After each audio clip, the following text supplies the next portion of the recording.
Good evening, everybody. At the outset, let me thank Alargan for having all of us here. And I also thank Dr. Anant Lowenstein and all the other panelists, including Rajiv, Raja, and Mahesh, for joining in this very good webinar. So I'll start sharing my screen.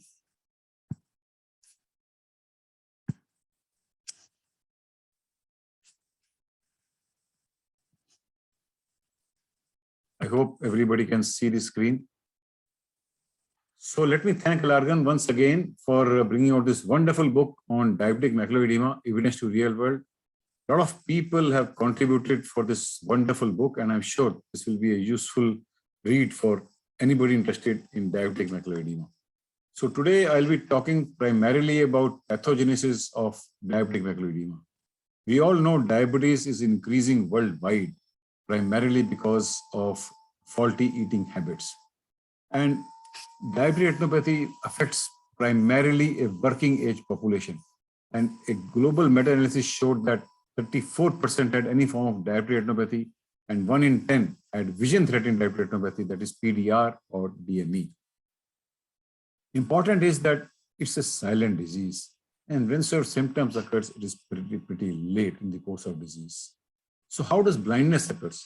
You see, moderate visual loss occurs in patients who have diabetic maculopathy, but severe visual loss occurs because of sequelae of proliferative diabetic retinopathy. So there have been various classifications given on diabetes, retinopathy, and DME. And DME is the classification which we very frequently follow is no DME, sentinel volume DME, and non-sentinel volume DME. Believe me, DME is not a one entity. You may have myriads of presentation. You may have featureless retina like this. You may have a lot of hard exudates centered in the macula. You may have a plaque, subfoveal plaque sitting right on the fovea, or you may have a wet-looking macula. So you can't have one drug to manage DME because there are myriads of presentation. And there's no urgency in the management. You see, management of systemic factors, which include these 5 things: hyperglycemia, HbA1c, anemia, lipid levels, blood pressure, kidney status, they are very, very important in the management of diabetic macular edema. And then a whole lot of pharmacological treatments are involved, which includes VEGF inhibitors, steroids, and sometimes surgery also. So coming to pathogenesis, the bottom line in diabetic macular edema or all patient diabetes is chronic hyperglycemia. Chronic hyperglycemia leads to loss of endothelial tight junctions. And this initiates a cascade of release of inflammatory mediators, which includes VEGF also. So there's a VEGF on one hand, there's inflammatory mediators, which include IL, interleukins, TNF, and MCPs. And combined effect of all this is increased permeability and macular edema. So a lot of advances have occurred. 2 major advances being introduction of anti-VEGFs way back in 2009 or 10, and then DEX implant came around 2014. So there have been a lot of approaches in the management. Anti-VEGFs is one aspect, steroids, laser photocoagulation, and surgery. But what we need to do in the best interest of patient is to understand the pathogenesis, what drug to employ, where, but definitely there is a need to optimize so as to have best possible results. Anti-VEGFs have limitations. All of them are listed there, like they require frequent dosing, repeated injections are required, and you have to be very careful in patients who have cardiovascular episodes. There are a subgroup of patients who do not respond or fail to improve, that means they're poor responders. And cumulative cost also you have to consider. IVTA is not approved, but we used to use it very often when anti-VEGFs are not available. Laser has been used especially in non-sentinel involving diabetic macular edema. Ozutrex also came, as I said, in 2009-10. Fluocinolone is not available in our country as of now. So anti-VEGF agents, various anti-VEGF agents, right from ranibizumab, aflibercept, and off-label bevacizumab have been used. And nowadays, biosimilars are also being used in the management of DME. Anti-VEGF, the issue is a high treatment burden. The more the number of injections you see, more is the effect in the macular edema. But from the practical point of view, this large luminous study showed that 50% of patients approximately only had 5 injections in 1 year or so. That means that there is a big gap in what trial uses and what is the real world scenario. So as I said, there's a high treatment burden, safety issues are there, follow-up issues, and there is an issue of non-responders or persistence in recurrence also. Further, remember that non-responders or partial responders is a big issue with anti-VEGFs also. As is seen, RISE and RIDE study, approximately 50 to 60% patients fail to meet the primary endpoint. Even VISTA and VIVID, 60% failed to meet the secondary endpoint through 100 weeks or so. So there is an issue of non-respondent partial responders with anti-VEGF also. So this was the analysis done by Duggal group on the protocol I, where they had they did some analysis and found out there are 3 categories of patients, which is listed here: blue line, green line, and yellow line. So red line here, if you keep giving injections, the patient does not improve in vision. So you have to be very careful how many injections to give to test whether the patient will improve or not. So what they concluded was, in patients who do not respond after a couple of 2 or 3 injections, additional therapy, preferably with alternate modes of action, may be required. So here came the issue whether diabetic retinopathy or maculopathy is an inflammatory disease also. So what was concluded in this article in BJO way back was inflammation may represent a inciting final common pathway leading to diabetic macular edema.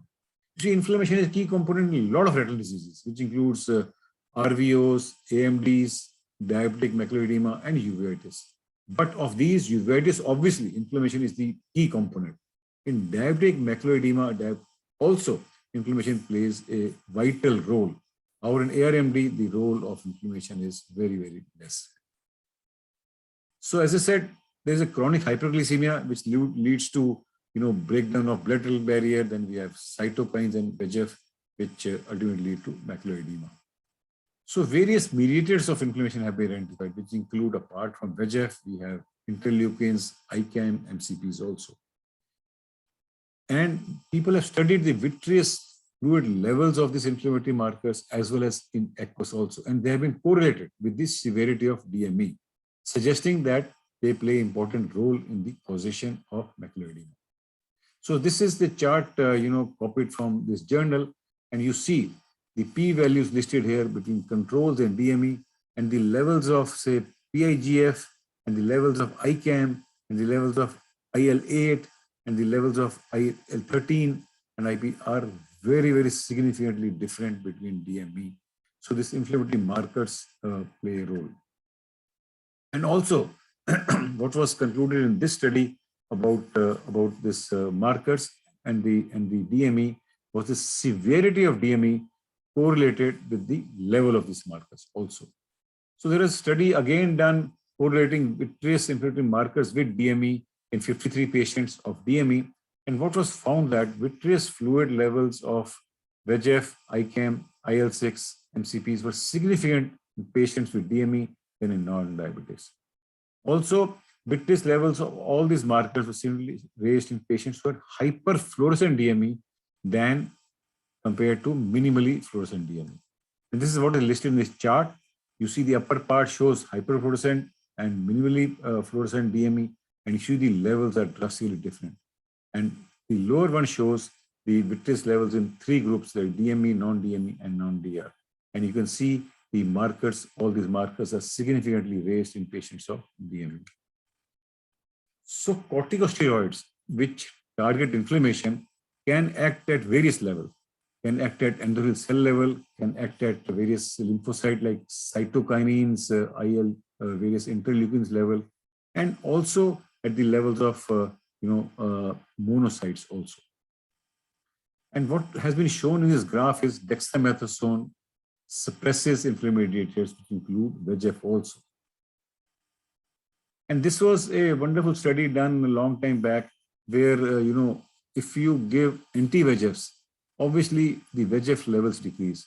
Whereas if you give steroid, here triamcinolone was used, the levels of all these markers, including VEGF, they show a downtrend.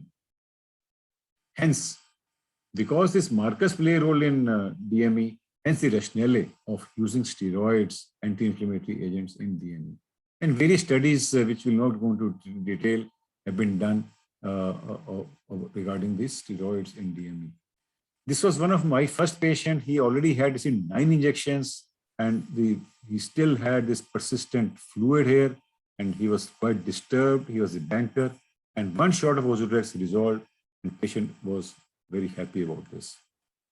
So the steroids are generally marred by two things. One is occurrence of cataract, another is secondary rise of intraocular pressure. But believe me, I have used this steroid, Ozurdex, even in phakic DMEs, where it is definitely required and patient is not responding to routine treatment with anti-VEGF. This was one of the phakic patient.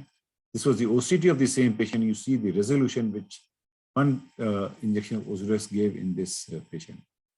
Even in patients who have controlled pressures, controlled open angle glaucoma, like this patient was OAG on treatment, had received multiple injections, and you see the response occurring.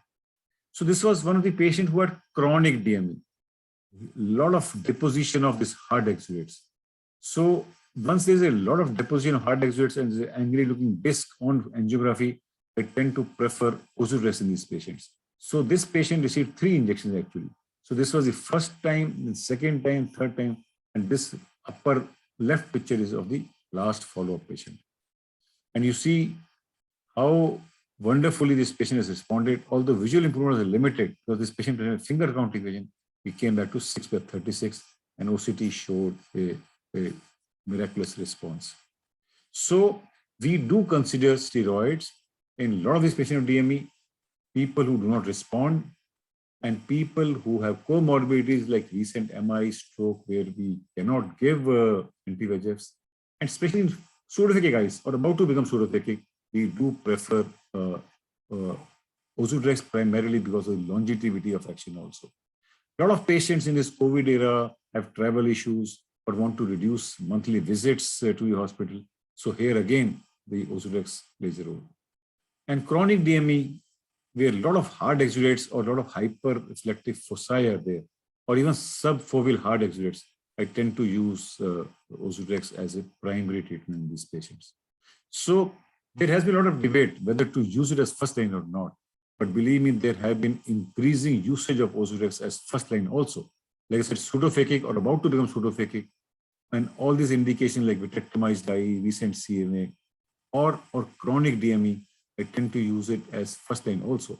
And even in phakic eyes, where people cannot come for frequent follow-up, or where, believe me, cost is a very important issue, where patient specifically has to pay from his own pocket, it becomes sometimes difficult to afford.